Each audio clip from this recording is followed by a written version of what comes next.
Hi everyone, Eddie here. Today I'll be teaching you about the legal concept of agreement. I will demonstrate it by showing you an agreement between Daniel and I.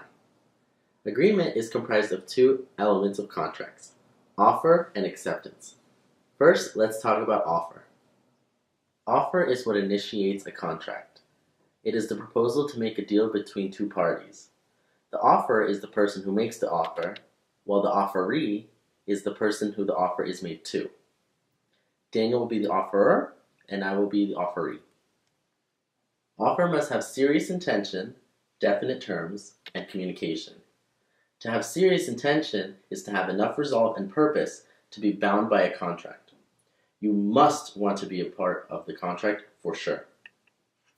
Definite terms must specify the parties of the contract, that is, the offerer or offeree, what the contract will be about, in this case the sale of an iPad, and what the exchange will be. The exchange here will be money in exchange for an iPad. I'm Daniel, by the way. And of course, an offer has to be communicated. After all, an offer can be an offer if it isn't offered. So those were the elements of an offer, and I'm about to make Eddie an offer. Hey! Hi! How are you? Good. So I, Daniel, the offerer, I'm certain that I want to sell you, Eddie, the offeree, this iPad in exchange for $20. That was a great offer. However, here are some examples of what an offer is not. An expression of opinion.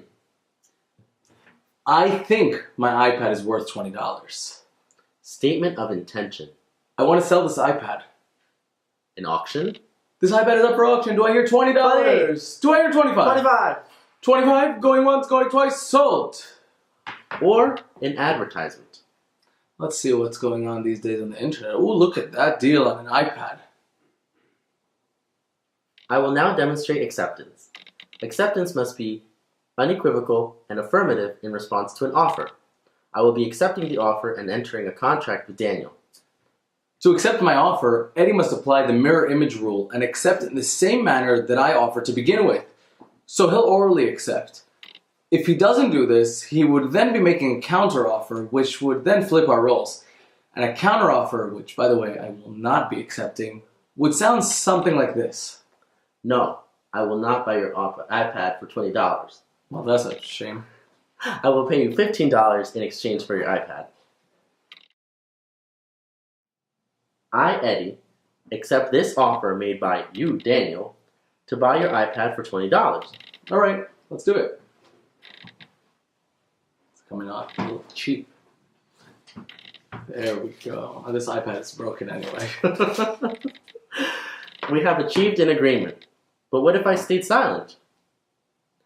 This would not be considered acceptance, unless in previous dealings, Daniel and I established that silence will mean acceptance. If I were to simply take the iPad and give Daniel the $20, that could also be considered acceptance in some instances. Performing a task can also be a form of acceptance in a unilateral contract. In a bilateral contract, however, notice of acceptance must be given. So what if I want to revoke my offer? What if I no longer wish to sell you my iPad? No big deal. Very few offers are irrevocable, but notice of revocation must be received by the offeree before they accept the offer. If an offer is illegal, it is revoked by law. So, if I offer Daniel cocaine, it would be the most well-articulated offer ever, but sale of illegal drugs is illegal, so the offer is not valid. If too much time elapses between an offer and acceptance, the offer might be revoked. If the subject matter of an agreement is destroyed, in our case, this iPad, then any offer to sell it would be revoked. And finally, if I am adjudicated to be legally incompetent or die while in the process of coming to an agreement for the purpose of a contract, the offer will be revoked under the law as well. I hope we were able to teach you all about the element of agreement in contract law. Thank you for watching, and have a nice day.